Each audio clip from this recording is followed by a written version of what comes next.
বাবা বাবা কথা কইছ খরামি হবো করে বাবু কে খরাপ ভাবি যাবি তুই না হ্যাঁ ই আমার দুই ভাইকে জমি জমা যে যেটা সবু আছে সব ভাগ ভুগা কর দিও না মুই বি কথা কবি না বলছি রে বাবু কথা কো শুনো হ্যাঁ কো কো আমার ঘরে অটো গোটা আছে অটো না ডিজেল পনবু তুই চলাইবু তুই পয়সা ছিনবি মুই হ্যাঁ ঠিক আছে আমার তুই গ্যাস দুই পট আছে হালা চড়াইবু তুই গোরস বি কিনেবু তুই পয়সা ছিনবি মুই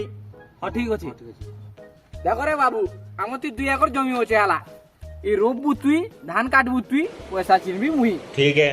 হ্যাঁ ঠিক আছে যে আমার কথা পথে শোনা